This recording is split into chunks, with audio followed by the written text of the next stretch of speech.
Hello hi friends, welcome back to our YouTube channel Ishu Swathi vlogs in Kannada. ಎಲ್ಲರೂ ಹೇಗಿದ್ದೀರಾ? ಎಲ್ಲರೂ ಚೆನ್ನಾಗಿದ್ದೀರಾ ಅಂತ ಅಂದ್ಕೊಂಡು ಇವತ್ತಿನ ವಿಡಿಯೋ ಸ್ಟಾರ್ಟ್ ಮಾಡ್ತಿದ್ದೀನಿ. ನಾನು ಅಷ್ಟೇ ತುಂಬ ಚೆನ್ನಾಗಿದ್ದೀನಿ. 2 ಡೇಸು ಯಾವುದೇ ವಿಡಿಯೋನ ಪೋಸ್ಟ್ ಮಾಡೋಕ್ಕಾಗಲಿಲ್ಲ. ಹಾಗೆ ಶ್ವೇತಕ್ಕ ಬಂದಿದ್ದರು ಅಂತ ಹೇಳಿದ್ನಲ್ವ, ಇನ್ನೆರಡು ದಿನ ನಾವು ಆರಾಮಾಗಿ ರೆಸ್ಟ್ ಮಾಡಿದ್ದಾಯಿತು ಮನೆಯಲ್ಲಿ. ಇವತ್ತು ಸಂಡೇ ಆಗಿತ್ತು. ಇನ್ನಿವತ್ತು ಊರಿಗೆ ಹೋಗೋದು ಪ್ಲ್ಯಾನ್ ಇತ್ತು ಅವ್ರದ್ದು. ಹಾಗಾಗಿ ಒಂದು ಚಿಕ್ಕದಾಗಿ ಶಾಪಿಂಗ್ ಮಾಡ್ಕೊಬರೋಣ, ವಿಶಾಲ್ ಮಾರ್ಟ್ಗೆ ಹೋಗೋಣ ಅಂತ ಪ್ಲ್ಯಾನ್ ಇತ್ತು. ಹಾಗಾಗಿ ಎಲ್ಲರೂ ವಿಶಾಲ್ ಮಾರ್ಟ್ಗೆ ಹೋದ್ವಿ. ಇನ್ನು ನಮಗೆ ವಿಶಾಲ್ ಮಾರ್ಟ್ಗೆ ಹೋಗೋದು, ಅಲ್ಲಿ ಏನಾದರೂ ಐಟಮ್ಸ್ನ ಪರ್ಚೇಸ್ ಮಾಡೋದು ಅಂದರೆ ನನಗೂ ನನ್ನ ಮಗಳಿಗೂ ಅದು ಫೇವ್ರೇಟು. ಇನ್ನು ನನಗೆ ನನ್ನ ಮಗಳಿಗೆ ಶಾಪಿಂಗ್ ಅಂತ ಬೇಗ ತಲೆಗೆ ಬರೋದೇನೆ ಶಾಪಿಂಗ್ ಮಾರ್ಟ್ ಅಂತ ಬಂದರೆ ವಿಶಾಲ್ ಮಾರ್ಟು. ನನಗೂ ನನ್ನ ಮಗಳಿಗೂ ವಿಶಾಲ್ ಮಾರ್ಟಲ್ಲಿ ಸುಮ್ಮನೆ ಒಂದು ವಿಂಡೋ ಶಾಪಿಂಗ್ ಮಾಡಿದ್ರು ನಮಗೊಂಥರ ಖುಷಿ. ಇನ್ನು ನಾನು ನನ್ನ ಮಗಳಿಗೆ ಹಾಕೋ ಟೀ ಶರ್ಟ್ಸು, ಡೈಲಿ ವೇರ್ಸು ಎಲ್ಲ ಡ್ರೆಸ್ಸಸ್ಸು ನಾನು ವಿಶಾಲ್ ಮಾರ್ಟಲ್ಲೇ ತೊಗೊಳ್ಳೋದು. ಯಾಕಂದರೆ ನನಗೆ ಪ್ರೈಸ್ ಕೂಡ ವರ್ತ್ ಅನಿಸುತ್ತೆ, ಹಾಗಾಗಿ ಕ್ವಾಲಿಟಿ ಕೂಡ ತುಂಬ ಚೆನ್ನಾಗಿ ಬಂದಿದೆ. ನಾನು ಚಿಕ್ಕ ಮಗುವಿಂದಲೂ ನನ್ನ ಮಗಳಿಗೆ ಟೀ ಶರ್ಟ್ಸ್ ಎಲ್ಲ ನಾನು ಬೇರೆ ಎಲ್ಲೂ ಪರ್ಚೇಸ್ ಮಾಡೋದಕ್ಕೆ ಹೋಗೋಲ್ಲ, ವಿಶಾಲ್ ಮಾರ್ಟ್ಗೆ ಹೋಗೋದು.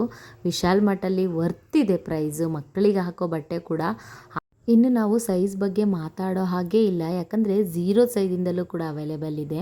ಒಂದು ತಿಂಗಳು ಮಕ್ಕಳಿಗೂ ಕೂಡ ನಾವು ಬಟ್ಟೆನ ಹುಡುಕ್ಬೋದು ಅಲ್ಲಿ. ಚಿಕ್ಕ ಮಕ್ಕಳಿಗೆ ಗಿಫ್ಟ್ ತೊಗೊಂಡು ಹೋಗಬೇಕು ಅಂತಂದರೆ, ಕರೆಕ್ಟ್ ಸೈಜೇ ಬೇಕು ಅಂತಂದರೆ ವಿಶಾಲ್ ಮಾರ್ಟ್ ಬಂದರೆ ಸಿಗತ್ತೆ, ಅಲ್ಲಿ ತೊಗೊಳ್ಬೋದು. ಹಾಗೆ ಇನ್ನು ನಮ್ಮ ಮನೆಯವರು ಅವ್ರಿಗೆ ಟೀ ಶರ್ಟ್ಸ್ಗಳು ನೋಡ್ತಾ ಇದ್ದರು. ಜೆಂಟ್ಸಿಗೂ ಅಷ್ಟೇ ಡೈಲಿ ವೇರ್ ಟೀ ಶರ್ಟ್ಸ್ಗಳು ಅಲ್ಲಿ ಚೆನ್ನಾಗಿರುತ್ತೆ, ಪ್ರೈಸು ಕೂಡ ವರ್ತಿದೆ. ನಾವಿವತ್ತು ಶಶಾಂಕ್ಗೂ ಪೃಥ್ವಿಗೂ ಅಂದರೆ ನಮ್ಮ ಶ್ವೇತಕ್ಕನ ಮಕ್ಕಳು ಇಬ್ಬರಿಗೂ ಒಂದೆರಡು ಟೀ ಶರ್ಟ್ಸ್ ತೆಗಿಯೋಣ ಅಂತ ಪ್ಲ್ಯಾನ್ ಇತ್ತು. ಇನ್ನು ದೊಡ್ಡವನು ಬಂದಿರಲಿಲ್ಲ, ಚಿಕ್ಕವನೊಬ್ಬನೇ ಬಂದಿದ್ದು. ಹಾಗಾಗಿ ಅವನಿಗೆ ಹಾಕಿಸಿ ಟ್ರಯಲ್ ನೋಡೋಣ, ಹೇಗೆ ಕಾಣಿಸುತ್ತೆ ನೋಡಿ ತಗೊಳ್ಳೋಣ ಅಂತ ಅಂದ್ಕೊಂಡ್ವಿ. ಹೇಗೆ ಅನ್ನಿಸ್ತಿತ್ತು ಅಂದರೆ ನಮಗೆ ಎಲ್ಲ ಟೀ ಶರ್ಟು ಒಂದಕ್ಕಿಂತ ಒಂದು ಚೆನ್ನಾಗಿ ಕಾಣಿಸ್ತಾ ಇತ್ತು. ಬಟ್ ನಾವು ಇವತ್ತು ತೊಗೋಬೇಕಾಗಿರೋದು 2 ಅಲ್ವಾ, ಹಾಗಾಗಿ 2 ಚೂಸ್ ಮಾಡಿದ್ವಿ.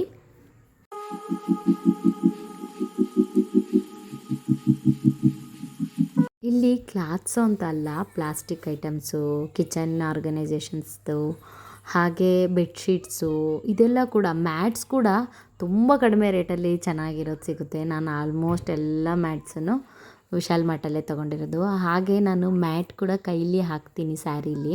ಅದು ನಿಮಗೆ ನೆಕ್ಸ್ಟ್ ವಿಡಿಯೋದಲ್ಲಿ ನಾನು ಹೇಗೆ ಸ್ಯಾರಿ ಉಪಯೋಗಿಸ್ಕೊಂಡು ಮನೇಲಿ ಮ್ಯಾಟ್ ಹಾಕ್ಕೋಬೋದು 0 ಕಾಸ್ಟಲ್ಲಿ ಅಂತ ಹೇಳ್ಬಿಟ್ಟು ತೋರಿಸ್ಕೊಡ್ತೀನಿ. ಇನ್ನು ನಮ್ಮ ಶಾಪಿಂಗ್ ಮುಗಿಯೋಷ್ಟರಲ್ಲಿ ಮಧ್ಯಾಹ್ನ ಆಗೋಗಿತ್ತು. ನಮ್ಮ ಶ್ವೇತಕ್ಕರ ಹಸ್ಬೆಂಡಿಗೂ ಡ್ಯೂಟಿ ಎಲ್ಲ ಮುಗೀತು, ಹಾಗಾಗಿ ಅವರು ಬಂದರು. ಇನ್ನು ನಾವು ಹೊರಗಡೆ ಬರುವಾಗ ನಮ್ಮ ಊರಿನವರು, ನಮ್ಮ ನೈಬರು, ಹಾಗೆ ಇಲ್ಲಿ ಮೈಸೂರಲ್ಲೇ ಇರೋದು ಅವರು, ನಮ್ಮ ಮನೆಯವ್ರ ಫ್ರೆಂಡ್ ಅವರು. ಅವ್ರ ಮಿಸ್ಸಸ್ ಅವ್ರ ಪಾಪು ಸಿಕ್ಕಿದ್ರು, ನಮ್ಮ ಶಿತಂಗು ಫ್ರೆಂಡು ಅವ್ರ ಪಾಪು. ಶಾಪಿಂಗ್ ಎಲ್ಲ ಮುಗಿಸ್ಕೊಂಡು ಹೋಗೋಷ್ಟರಲ್ಲಿ ಮಧ್ಯಾಹ್ನ ಆಗೋಗಿತ್ತು. ಹೊಟ್ಟೆ ಕೂಡ ಹಸ್ತಿತ್ತು ಎಲ್ರಿಗೂ. ಹಾಗಾಗಿ ಹೊರಗಡೆನೇ ಊಟ ಮಾಡ್ಕೊಂಡು ಹೋಗೋಣ ಅಂತ ಹೇಳಿ ಪ್ಲ್ಯಾನ್ ಮಾಡ್ಕೊಂಡ್ವಿ.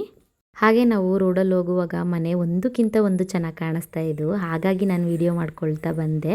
ಆದರೆ ನಮಗಲ್ಲೊಂದು ಸರ್ಪ್ರೈಸ್ ಇತ್ತು. ಏನಂದರೆ ಇದು ಯಾವ ಮನೆ ಅಂತ ಹೇಳಿದ್ರೆ, ಹಳೇ ಸೀರಿಯಲ್ಲು ಕಾದಂಬರಿ ಅಂತ ಹೇಳಿ ಆಲ್ಮೋಸ್ಟ್ ಎಲ್ರಿಗೂ ಗೊತ್ತಿರುತ್ತೆ, ಆ ಸೀರಿಯಲ್ ಶೂಟಿಂಗ್ ಮನೆ ಇದು. ನನಗೂ ಅದು ಗೊತ್ತಿರಲಿಲ್ಲ. ನಾನು ಸುಮ್ಮನೆ ಮನೆ ಚೆನ್ನಾಗಿದೆಯಲ್ಲ ಅಂತ ಹೇಳ್ಬಿಟ್ಟು ವಿಡಿಯೋ ಮಾಡ್ಕೊಳ್ತಿದ್ದೆ ಅಷ್ಟೇ. ಹಾಗೆ ನಮ್ಮ ಮನೆಯವ್ರು ಹೇಳಿದ್ರು ಇದು ಸೀರಿಯಲ್ ಶೂಟಿಂಗ್ ಮನೆ ಅಂತ ಹೇಳಿ. ಹಾಗೆ ಮೈಸೂರಲ್ಲಿ ಶೂಟಿಂಗ್ ಮಾಡೋದಕ್ಕೆ ಅದು ಬೆಸ್ಟ್ ಪ್ಲೇಸು, ತುಂಬ ಚೆನ್ನಾಗಿದೆ, ಒಂದಕ್ಕಿಂತ ಒಂದು ಮನೆ ಚೆನ್ನಾಗಿದೆ. ಹಾಗೆ ತುಂಬ ನೀಟ್ ಆ್ಯಂಡ್ ಕ್ಲೀನೆಸ್ ಆಗಿದೆ. ಅವ್ರು ಸ್ಕೂಲ್ ಟೈಮಲ್ಲಿ ಇದ್ದಾಗಲೇ ನೋಡಿದ್ರಂತೆ ಆ ಶೂಟಿಂಗ್ ನಡೆಯೋದನ್ನು. ನನಗೂ ನೋಡಿ ಖುಷಿ ಆಯಿತು, ತುಂಬ ಚೆನ್ನಾಗಿ ಕಾಣಿಸ್ತಿತ್ತು ಮನೆ. ಹಾಗೆ ಮೈಸೂರು ಅಂದ್ರೇ ಕ್ಲೀನೆಸ್ಸು, ಈ ಗ್ರೀನರಿ ಎಲ್ಲ ತುಂಬ ಚೆನ್ನಾಗಿ ಕಾಣಿಸ್ತಿರುತ್ತೆ ವಿಡಿಯೋ ಮಾಡ್ಕೊಳ್ಳೋದಕ್ಕೆ. ಅದ್ರ ಬಗ್ಗೆನೇ ನಾವು ಮಾತಾಡ್ಕೊಳ್ತಾ ಹೋಟೆಲ್ ರೀಚ್ ಆದ್ವಿ.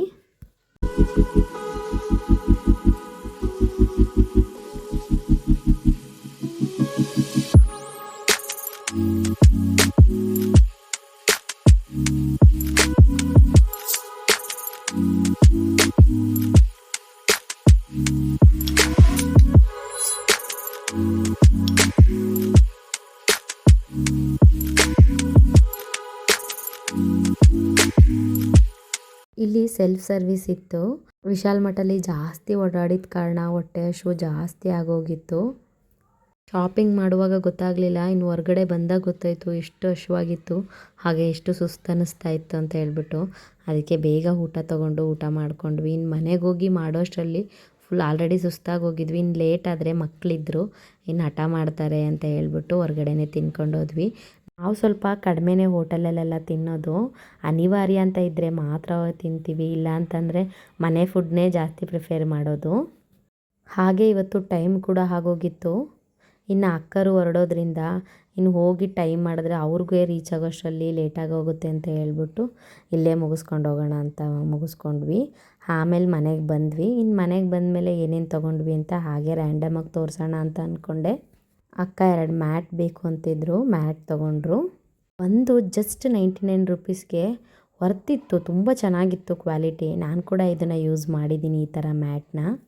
ನಾವು ಹಾಗೆ ಕ್ವಾಲಿಟಿ ಚೆಕ್ ಮಾಡ್ತಿದ್ವಿ. ಇಷ್ಟು ಥಿಕ್ನೆಸ್ಸಲ್ಲಿರೋದು ಔಟ್ಸೈಡಲ್ಲಿ ನಾವು ತೊಗೊಂಡ್ರೆ 100 ರುಪೀಸಿಗೆ ಕೊಡೋದಿಲ್ಲ ಇದನ್ನು.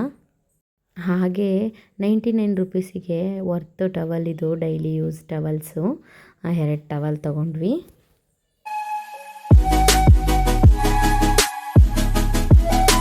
ಇನ್ನು ಪೃಥ್ವಿಗೂ ಶಶಾಂಕಿಗೂ ಒಂದೊಂದು ಟೀ ಶರ್ಟ್ ತೊಗೊಂಡ್ವಿ.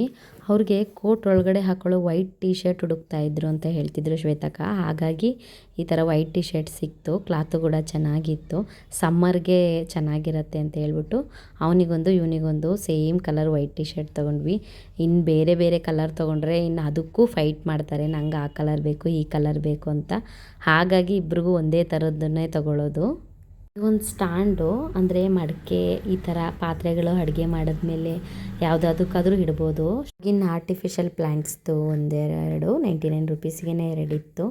ಹಾಗೆ ಬಟ್ಸು, ಆಮೇಲೆ ಪಾತ್ರೆ ತೊಳೆಯೋ ಬ್ರಷ್ಷು, ಇದೆಲ್ಲ ಸ್ವಲ್ಪ ಇದ್ರೇ ಚೆನ್ನಾಗಿರುತ್ತೆ ಜಾಸ್ತಿ ಮನೆಯಲ್ಲಿ. ಇನ್ನು ತಟ್ಟೆ ಸ್ಟ್ಯಾಂಡ್ ಬೇಕು ಅಂತ ಹೇಳ್ತಾಯಿದ್ರು. ಆಗ ಸ್ವಲ್ಪ ಹೊರಗಡೆ ಅಂತಂದರೆ ದೊಡ್ಡದು ಬೇಡ ಅಂತ ಹೇಳ್ತಿದ್ರು. ಹಾಗಾಗಿ ಇದೊಂದು 99 ರುಪೀಸಿಗೆ ಸಿಕ್ತು. ನಾನೊಂದು ಬಕೆಟ್ ಕೊಡಿಸಿದ್ದೆ ಅಕ್ಕನಿಗೆ, ಅದಕ್ಕೊಂದು ಫ್ಲಶ್ ಬೇಕು ಅಂತ ಹೇಳ್ತಿದ್ರು. ಹಾಗೆ ತರಕಾರಿ ಪುಟ್ಟಿನೂ ಇಲ್ಲ ಅಂತ ಹೇಳ್ತಿದ್ರು, ಅವರು ಮನೆಯಲ್ಲೇ ಕೆಳಗೆ ಇಟ್ಕೊಳ್ತಿದ್ರಂತೆ. ಹಾಗಾಗಿ ಅದೊಂದು ತೊಗೊಂಡ್ರು. ಇನ್ನು ಬಕೆಟೆಲ್ಲ ತುಂಬ ಚೆನ್ನಾಗಿರುತ್ತೆ ಕ್ವಾಲಿಟಿಯಲ್ಲಿ, ಅದೊಂದು ತೊಗೊಂಡ್ರು. ಹಾಗೆ ಮನೇಲಿ ನನಗೆ ಸ್ವಲ್ಪ ಮಸ್ಕಿಟೋಸ್ ಜಾಸ್ತಿ ಆಗೋಗಿದೆ, ಹಾಗಾಗಿ ಒಂದು ಮಸ್ಕಿಟೋಸ್ ಬ್ಯಾಟ್ ತೊಗೊಂಡೆ. ಇನ್ನು ಲಿಕ್ವಿಡೆಲ್ಲ ನಾನು ಯೂಶ್ವಲಿ ಡಿಮಾರ್ಟಲ್ಲಿ ತೊಗೊಬಂದುಬಿಡ್ತೀನಿ ರೇಷನ್ ತರುವಾಗ. ಅದಿರಲಿಲ್ಲ ಅನ್ನೋ ರೀಸನ್ಗೆ ಇಲ್ಲಿ ಅದೊಂದು ತೊಗೊಂಡೆ. ಇನ್ನು ಬಿಸಿಲು ಜಾಸ್ತಿ ಆಗೋಗಿರೋದ್ರಿಂದ ಜ್ಯೂಸ್ ಮಾಡಿದ್ದೆ, ಬಿಸಿಲು ಬೇರೆ ಜಾಸ್ತಿ ಇತ್ತು. ಹಾಗೆ ಸ್ವಲ್ಪ ಮಾತಾಡ್ಕೊಳ್ತಾ ಕೂತ್ಕೊಂಡ್ವಿ. ಬಿಸಿಲು ಹೆವಿ ಇರೋದ್ರಿಂದ ಸ್ವಲ್ಪ ಬಿಸಿಲು ಕಳ್ಕೊಂಡು ಹೋಗಿ ಅಂತ ನಾವು ಹೇಳಿದ್ವಿ, ಹಾಗಾಗಿ ಕೂತ್ಕೊಂಡಿದ್ರು. ಇನ್ನು ಟೈಮ್ ಆಗುತ್ತೆ ಅಂತ ಹೊರಟ್ರು. 2-3 ಡೇಸು ಎಲ್ಲರೂ ಮನೇಲಿರೋದ್ರಿಂದ ಹೇಗೆ ಕಳೀತು ಅನ್ನೋದೇ ಗೊತ್ತಾಗಲಿಲ್ಲ. ಎಷ್ಟು ಬೇಗ ಹೊರಟ್ರು ಅನ್ನೋ ಥರ ಫೀಲ್ ಆಗ್ತಾ ಇತ್ತು.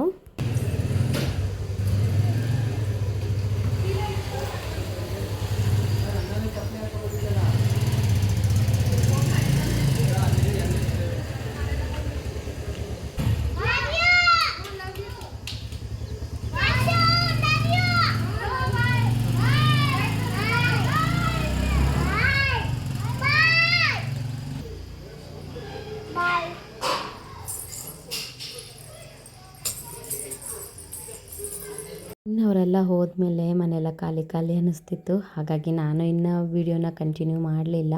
ಮಾರ್ನಿಂಗಿಂದ ಮತ್ತೆ ವ್ಲಾಗ್ನ ಸ್ಟಾರ್ಟ್ ಮಾಡಿದೆ. ಮಾರ್ನಿಂಗ್ ಬ್ರೇಕ್ಫಾಸ್ಟಿಗೆ ಲೆಮನ್ ರೈಸ್ ಮಾಡಿದ್ದೆ. ಮ್ಯಾಚ್ ನೋಡ್ಕೊಳ್ತಾ ನಾವು ಸ್ವಲ್ಪ ಲೇಟ್ ಆಯಿತು ಮಲಗೋದು. RCB ಮ್ಯಾಚ್ ನಡೀತಾ ಇತ್ತಲ್ಲ.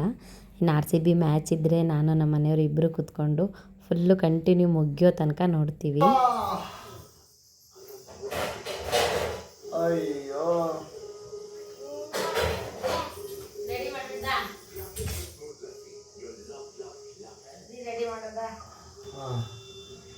ಹಾಗೆ ನಾನು ಸ್ವಲ್ಪ ಮನೆ ಕ್ಲೀನ್ ಮಾಡ್ಕೊಳ್ಳೋಣ ಅಂತ ಅಂದ್ಕೊಂಡೆ. ಮತ್ತು ನನಗೊಂದು ಪ್ಲ್ಯಾನ್ ಇತ್ತು. ನಾನು ಒಂದು ರೂಮಲ್ಲಿ ಮಂಚ ಹಾಕಿ ಹಾಸಿಗೆ ಹಾಕಿದ ರೂಮಲ್ಲಿ ಸ್ವಲ್ಪ ಸಫಕೇಟೆಡ್ ಆಗ್ತಿತ್ತು. ಫ್ಯಾನ್ ಹಾಕ್ಕೊಂಡು ಮಲಗಿದ್ರೂ ವಿಂಡೋ ಇಲ್ಲದೆ ಇರೋ ಕಾರಣ ಗಾಳಿ ಯಾವ ಕಡೆನೂ ಹೋಗದೇ ನಮಗೆ ಮಲಗೋಕ್ಕೆ ಆಗ್ತಿರ್ಲಿಲ್ಲ. ಹಾಗಾಗಿ ಇನ್ನೊಂದು ರೂಮಿಗೆ ಮಂಚ ಶಿಫ್ಟ್ ಮಾಡೋಣ ಅಂತ ಪ್ಲ್ಯಾನ್ ಮಾಡ್ಕೊಂಡ್ವಿ. ಅಲ್ಲಿ ವಿಂಡೋ ಇತ್ತು, ಆದರೆ ಅಲ್ಲಿಗೆ ಮಂಚ ಆಗಲೇ ಇಲ್ಲ. ತುಂಬ ಟ್ರೈ ಮಾಡಿದ್ವಿ. ಆಮೇಲೆ ಇನ್ನು ನೆಕ್ಸ್ಟ್ ಪ್ಲ್ಯಾನ್ ಅಂತಂದರೆ ಇನ್ನು ಚಾಪೆ ಹಾಸಿ ಬೆಡ್ಡೇ ಹಾಕ್ಕೊಳ್ಳೋಣ. ಆ ಥರ ಗಾಳಿ ಇಲ್ಲದೆ ಮಲಗೋದು ಸ್ವಲ್ಪ ಕಷ್ಟ ಅಂತ ಹೇಳಿ ಅಲ್ಲಿಗೆ ರೆಡಿ ಮಾಡ್ಕೊಂಡ್ವಿ. ಹಾಗೆ ನಮ್ಮೂರಲ್ಲಿ ಬಸವನ ಜಯಂತಿ ದಿನ ನಾಟಕ ಇದೆ. ನಮ್ಮ ಮಾವ ಕೂಡ ನಾಟಕದಲ್ಲಿ ಜಾಯಿನ್ ಆಗಿದ್ದಾರೆ. ಅದು ಶನಿದೇವ್ರ ನಾಟಕ. ಹಾಗಾಗಿ ಶನಿದೇವ್ರ ನಾಟಕ ಆಗಿರೋದ್ರಿಂದ ಇನ್ನು ಸ್ವಲ್ಪ ನಾನು ಮನೆಯೆಲ್ಲ ಕ್ಲೀನ್ ಮಾಡಿ ದೀಪ ಹಚ್ಚಿ ಹೋಗೋಣ ಅಂತ ಅಂದ್ಕೊಂಡೆ. ಅದಕ್ಕೆ ಕಿಚನೆಲ್ಲ ಸ್ವಲ್ಪ ಕ್ಲೀನ್ ಮಾಡ್ಕೊಂಡು ಬಂದೆ. ಇನ್ನು ಕ್ಲೀನಿಂಗು ಆಗೋಗುತ್ತೆ. ನಾನು ಸ್ವಲ್ಪ ಮನೆಗಿರಲಿಲ್ಲ, 1 ಮಂತು ಸ್ವಲ್ಪ ಓಡಾಟ ಜಾಸ್ತಿ ಆಗಿತ್ತು. ಹಾಗಾಗಿ ಸ್ವಲ್ಪ ಕ್ಲೀನಿಂಗ್ ಕಡೆ ಗಮನ ಕೊಟ್ಟಿರಲಿಲ್ಲ. ಹಾಗೆಲ್ಲ ಇವತ್ತು ಕ್ಲೀನ್ ಮುಗಿಸ್ಕೊಂಡ್ಬಿಟ್ಟೆ. ಇನ್ನು ಮತ್ತೆ ನಾವು ಊರಿಗೆ ಹೋಗೋದು ಬಂತು. ನಮ್ಮೂರಲ್ಲಿ ಹೇಗೆ ನಾಟಕ ಮಾಡಿದ್ರು, ಅದು ಶನಿದೇವ್ರದ್ದು ದೇವ್ರ ನಾಟಕ ಅಂದರೆ ತುಂಬ ಚೆನ್ನಾಗಿರುತ್ತೆ. ಹೇಗೆಲ್ಲ ನಡೀತು ಅಂತ ಹೇಳ್ಬಿಟ್ಟು ಅದು ಕೂಡ ನಾನು ನೆಕ್ಸ್ಟ್ ವ್ಲಾಗಲ್ಲಿ ನಿಮ್ಮ ಜೊತೆಗೆ ಶೇರ್ ಮಾಡ್ಕೊಳ್ತೀನಿ. ನನಗೂ ಇದು ಫಸ್ಟ್ ಟೈಮು ಈ ಥರ ದೇವ್ರ ನಾಟಕ ನೋಡ್ತಿರೋದು ಡೈರೆಕ್ಟಾಗಿ.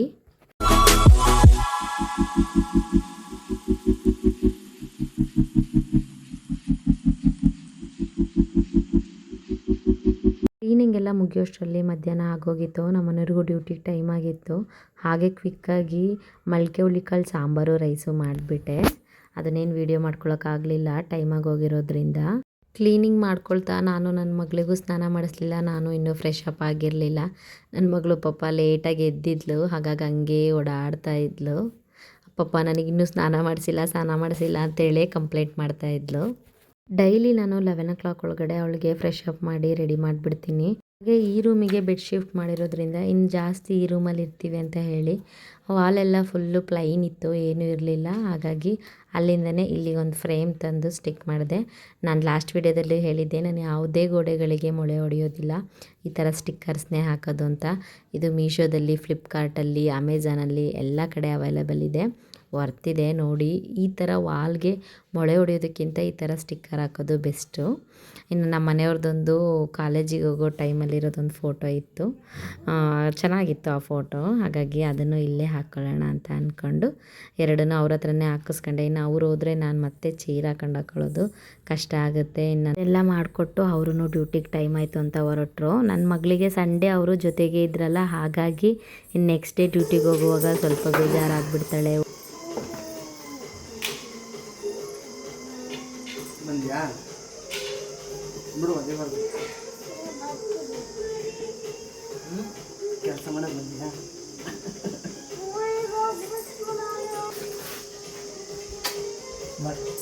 ಇನ್ನು ಅವ್ರನ್ನ ಕಳಿಸ್ಬಿಟ್ಟು ನಾವು ನಿಂತ್ಕೊಂಡ್ವಿ. ಹಾಗೆ ನಾನು ಮನಿ ಪ್ಲ್ಯಾಂಟ್ ಹಾಕಿದ್ನಲ್ಲ, ಅದು ಚೆನ್ನಾಗಿ ಗ್ರೋತ್ ಆಗ್ತಾ ಇತ್ತು, ಬಳ್ಳಿ ಆಗಿ ಬರ್ತಾ ಇತ್ತು. ಮತ್ತು ನಾನು ಪಾಟಲ್ಲಿ ಮತ್ತೊಂದು ಚಿಕ್ಕದಾಗಿ ಹಾಕಿದ್ದೀನಿ, ಅದು ಹೇಗೆ ಬರುತ್ತೆ ಅಂತ ನೋಡಬೇಕು. ಇನ್ನು ನಾನು ನನ್ನ ಮಗಳಿಗೂ ಫ್ರೆಶ್ ಆಫ್ ಮಾಡಿಬಿಟ್ಟೆ. ಟೈಮ್ ಆಗೋಗಿತ್ತು, ಮಧ್ಯಾಹ್ನ ಆಗಿತ್ತು. ಇನ್ನು ಅವಳಿಗೂ ಊಟ ಕೊಡಬೇಕು. ಈಗ ರೂಮು ಹೇಗೆ ಬಂದಿದೆ ನೋಡಿ. ಈ ರೂಮ್ ಏನು ಮೇಕ್ ಓವರ್ ಮಾಡಲಿಲ್ಲ, ಜಸ್ಟ್ 2 ಫೋಟೋಸ್ ಮಾತ್ರ ಹಾಕಿದೆ. ಇನ್ನು ಹಾಗೆ ನಾನು ನೆಕ್ಸ್ಟು DIY ವಿಡಿಯೋಸ್ಗಳನ್ನೂ ಹಾಕಬೇಕು ಅಂತ ಇದ್ದೀನಿ. ಅದು ಹೇಗೆಲ್ಲ ಮಾಡಿದೆ ಅಂತ ಹೇಳ್ಬಿಟ್ಟು ರೂಮ್ನೆಲ್ಲ ಡೆಕೋರೇಷನ್ ಮಾಡಬೇಕು ಅಂತ ಪ್ಲ್ಯಾನ್ ಮಾಡ್ಕೊಂಡಿದ್ದೀನಿ. ಆಗ ಹೇಗಿರುತ್ತೆ ಅಂತೆಲ್ಲೂ ಮಾಡಿ ತೋರಿಸ್ತೀನಿ. TV ಶೋಕೇಶ್ ಹತ್ರ ಅಷ್ಟು ಲುಕ್ ಕಾಣಿಸ್ತಿರ್ಲಿಲ್ಲ, ಯಾಕೋ ಸ್ವಲ್ಪ ಡಲ್ ಹೊಡಿತಾ ಇತ್ತು. ಹಾಗಾಗಿ ಸ್ವಲ್ಪ ಚೇಂಜಸ್ ಮಾಡೋಣ ಅಂತ ಅಂದ್ಕೊಂಡೆ. ಇನ್ನಿಲ್ಲಿ ನಾನು ಒಂದು ಚಿಕ್ಕ ಫೋಟೋಗೆ, ನನ್ನ ಮಗಳು ಫೋಟೋಗೆ ಒಂದು ಫ್ರೇಮ್ ರೆಡಿ ಮಾಡ್ಕೊಂಡಿದ್ದೆ. ನೆಕ್ಸ್ಟು ಅದನ್ನು ಹೇಗೆ ಮಾಡಿದ್ದೆ, ಹೇಗೆ ಮಾಡ್ಬೋದು ಅಂತೆಲ್ಲೂ ತೋರಿಸ್ತೀನಿ. ಇದೆಲ್ಲ ನಾನು 1 ಮಂತ್ಗೊಂದು ಸರಿ ಎಲ್ಲ ತೆಗೆದ್ಬಿಟ್ಟು ಡಸ್ಟನ್ನು ಕ್ಲೀನ್ ಮಾಡ್ಕೋತೀನಿ. ಕೋಲಿನ್ ಸ್ಪ್ರೇನಲ್ಲೇ ಗ್ಲಾಸಸ್ ಎಲ್ಲ ವೈಪ್ ಮಾಡ್ಕೋತೀನಿ. ಆಗ ನೋಡೋದಕ್ಕೆ ಚೆನ್ನಾಗಿ ಕಾಣುತ್ತೆ. ಡಸ್ಟ್ ಇಲ್ಲದೆ ಇದ್ದಾಗ ಅಲ್ಲಿ ವೈಟ್ ಇರೋದ್ರಿಂದ ಸ್ವಲ್ಪ ಡಸ್ಟ್ ಕುಂತ್ರೂ ಅಷ್ಟು ಕ್ಲಿಯರಾಗಿ ಕಾಣಲ್ಲ. ಅದು ಫ್ರಂಟೇ ಇರೋದ್ರಿಂದ TV ಪಕ್ಕದಲ್ಲಿನೇ, ಹಾಗಾಗಿ ಕ್ಲೀನ್ ಮಾಡ್ಕೊಳ್ತಾ ಇರಬೇಕು, ಆಗ ಚೆನ್ನಾಗಿರುತ್ತೆ. ನಾನು TVಲಿ ನಮ್ಮದೇ ಚಾನಲ್ನ ಓಪನ್ ಮಾಡಿ ಕೊಟ್ಟಿದ್ದೆ ನನ್ನ ಮಗಳಿಗೆ ನೋಡೋದಕ್ಕೆ. ಅವಳು ಆಟಾಡೋಕ್ಕೆ ಕರ್ಕೊಂಡೋಗಿದ್ದು ವ್ಲಾಗ್ನ ಅಮ್ಮ ತೋರಿಸು ಅಂತ ಹೇಳ್ತಾ ಇದ್ಲು. ಹಾಗಾಗಿ ಅದನ್ನೇ ಹಾಕ್ಕೊಟ್ಟೆ. ಅದರ ನೆಕ್ಸ್ಟ್ ವೀಡಿಯೋಸ್ಗಳು ಪ್ಲೇ ಆಗ್ತಾಯಿತ್ತು. ಇನ್ನು ಅವಳು ತುಂಬ ಆಟ ಮಾಡಲ್ಲ, ನಾನು ಏನೇ ಕೆಲಸ ಮಾಡುವಾಗ್ಲೂ ಅವಳ ಪಾಡಿಗೆ ಅವಳು ಇರ್ತಾಳೆ. ಅದೆಲ್ಲ ಸಪೋರ್ಟ್ ಚೆನ್ನಾಗಿರುತ್ತೆ. ಅವ್ರ ಅಪ್ಪ ಇದ್ದರೆ ಅವ್ರ ಅಪ್ಪನ ಜೊತೆಗೆ ಇರ್ತಾಳೆ. ಅವ್ರ ಅಪ್ಪ ಇಲ್ಲ ಅಂದರೆ ಏನಾದರೂ TV ಹಾಕ್ಕೊಡೋದು, ಇಲ್ಲ ಆಟ ಸಾಮಾನು ಕೊಟ್ಟರೆ ಆಟ ಆಡ್ಕೊತ ಕೂತ್ಕೊಳ್ತಾಳೆ. ನನಗೆ ಸ್ವಲ್ಪ ಟಾರ್ಚರ್ ಕೊಡೋದು ಕಡಿಮೆನೇ ಅವಳು. ಹಾಗೆ ಓಪೋ ಮೊಬೈಲ್ ಶಾಪಲ್ಲಿ ನನ್ನ ಮಗಳಿಗೊಂದು ಫೋಟೋನ ಫ್ರೇಮ್ ಮಾಡಿ ಕೊಟ್ಟಿದ್ದರು. ಅಲ್ಲಿನೇ ತೆಗೆದು ಆ ಟೈಮಲ್ಲೇ ಮಾಡಿಕೊಟ್ಟಿದ್ರು. ಅದು ಸ್ವಲ್ಪ ಡಲ್ ಕಾಣಿಸ್ತಾ ಇತ್ತು, ಯಾಕೋ ಅಷ್ಟು ಚೆನ್ನಾಗಿ ಅನ್ನಿಸ್ತಾ ಇರಲಿಲ್ಲ.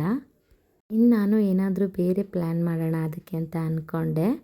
ಇನ್ನು ಅದೇ ಫೋಟೋನೇ ತುಂಬ ಇತ್ತು, ಹಾಗಾಗಿ ಆ ಫೋಟೋ ಹಾಕಲಿಲ್ಲ. ಇನ್ನು ಅದ್ರ ಪಕ್ಕದಲ್ಲಿ ಅದೇ ಫೋಟೋ ಇಟ್ಟರೆ ಅಷ್ಟು ಚೆನ್ನಾಗಿರೋದಿಲ್ಲ ಅಂತ ಹೇಳ್ಬಿಟ್ಟು ಪಾಪು ಫೋಟೋ ಪಕ್ಕದಲ್ಲಿ ನನ್ನ ಫೋಟೋ ಹಾಕೋಣ ಅಂತ ಅಂದ್ಕೊಂಡೆ. ನನಗೆ ಹಾಗೆ ಯಾವುದೋ ಒಂಥರ ಡಲ್ ಅನಿಸಿದ್ರೆ ಆ ಪ್ಲೇಸ್ನ ಚೇಂಜ್ ಮಾಡೋ ತನಕ ಸಮಾಧಾನ ಇರಲ್ಲ. ಏನಾದರೂ ಹೊಸ ಥರ ಮಾಡಬೇಕು ಅಂತ ಅಂದ್ಕೊಳ್ತೀನಿ. ಹೊಸ ಥರ ಐಡಿಯಾಗಳು ನನಗೆ ಬೇಗ ಬಂದುಬಿಡುತ್ತೆ. ನನಗೆ ಈ ಕ್ರಾಫ್ಟ್ಗಳನ್ನ ಮಾಡೋದು ಅಂತಂದರೆ ಜಾಸ್ತಿ ಇಷ್ಟ. ನಾನು ಚಿಕ್ಕವಳಿಂದಲೂ ಅಷ್ಟೇ ತುಂಬ ಕ್ರಾಫ್ಟ್ಗಳನ್ನ ಮಾಡ್ಕೊಳ್ತಾ ಇದ್ದೆ. ನಂದದು ಒಂದು 6-7 ಇಯರ್ಸ್ ಬ್ಯಾಕ್ ಫೋಟೋ ಅದು ಇತ್ತು. ಅವಾಗೆಲ್ಲ ಫೋಟೋಸ್ ತೊಳಸಿ ಎತ್ತಿಟ್ಕೊಳ್ಳೋದು ಒಂಥರ ಕ್ರೇಜ್ ಅಲ್ವಾ, ಹಾಗೆ ಅದನ್ನೇ ಹಾಕಿ ರೆಡಿ ಮಾಡಿದೆ. ಇನ್ನು ಈ ಶೋಕೇಶು ಕೂಡ ಒಂದಿನ ರೆಡಿ ಮಾಡಬೇಕು ಅಂತ ಅಂದ್ಕೊಂಡಿದ್ದೀನಿ. ನಂಗೆ ಇನ್ನೂ ಸ್ವಲ್ಪ ಐಟಮ್ಸ್ ಬೇಕು. ಹಾಗೆ ನಾನು ಹೇಳಿದ್ನಲ್ಲ DIY ಮಾಡಬೇಕು ಅಂತ ಹೇಳ್ಬಿಟ್ಟು, ನಂಗೆ ಅದಕ್ಕೆಲ್ಲ ಸ್ವಲ್ಪ ಥಿಂಗ್ಸ್ ಬೇಕು. ಅದೆಲ್ಲ ತೊಗೊಂಡು ಬಂದು ಮಾಡೋಣ ಅಂತ ಅಂದ್ಕೊಂಡಿದ್ದೀನಿ. ಅದನ್ನು ಕೂಡ ನಿಮ್ಮ ಜೊತೆಗೆ ಶೇರ್ ಮಾಡ್ಕೊಳ್ತೀನಿ ಮುಂದಿನ ದಿನಗಳಲ್ಲಿ. ಇನ್ನು ಸ್ವಲ್ಪ ಇದನ್ನೆಲ್ಲ ತೆಗೆದ್ಬಿಟ್ಟು ಇದನ್ನು ಡಸ್ಟ್ ಕ್ಲೀನಿಂಗ್ ಮಾಡ್ಕೊಳ್ಳೋಣ ಅಂತ ಅಂದ್ಕೊಂಡೆ. ಅದೇ ಕೊಲಿನ್ ಸ್ಪ್ರೇನಲ್ಲಿನೇ ಎಲ್ಲ ಗ್ಲಾಸಸ್ಸು ಇನ್ಸೈಡು ಎಲ್ಲ ಕ್ಲೀನ್ ಮಾಡ್ಕೊಂಡ್ಬಿಡ್ತೀನಿ. ಹಾಗೆ ಯಾರೆಲ್ಲ ನನ್ನ ವೀಡಿಯೋನ ಇನ್ನೂ ಸಬ್ಸ್ಕ್ರೈಬ್ ಮಾಡ್ಕೊಳ್ದೆ ನೋಡ್ತಾ ಇದ್ದೀರೋ ಎಲ್ಲರೂ ಸಬ್ಸ್ಕ್ರೈಬ್ ಮಾಡ್ಕೊಂಡು ನೋಡಿ. ಹಾಗೆ ನಿಮ್ಮ ಫ್ರೆಂಡ್ ಆ್ಯಂಡ್ ಫ್ಯಾಮಿಲಿಗೂ ಶೇರ್ ಮಾಡಿ. ನೆಕ್ಸ್ಟ್ ನಾನು ಹೊಸ ವೀಡಿಯೋಸ್ಗಳೊಂದಿಗೆ ನಿಮ್ಮ ಜೊತೆ ಮತ್ತೆ ಸಿಗ್ತಾ ಇರ್ತೀನಿ. ಹಾಗೆ ಇನ್ನು ನಾನು ಊರಿಗೆ ಹೋಗೋದಿದೆ ಅಂತ ಹೇಳಿದ್ನಲ್ಲ, ಶನಿದೇವ್ರ ನಾಟಕ ಮಾಡ್ತಾಯಿದ್ದಾರೆ ನಮ್ಮೂರಲ್ಲಿ ಅಂತ ಹೇಳ್ಬಿಟ್ಟು, ಅದು ಕೂಡ ನೆಕ್ಸ್ಟು ಅಪ್ಲೋಡ್ ಮಾಡ್ತೀನಿ. ಹೀಗೆ ನನಗೆ ಸಪೋರ್ಟ್ ಮಾಡ್ತಾಯಿರಿ. Thank you for watching.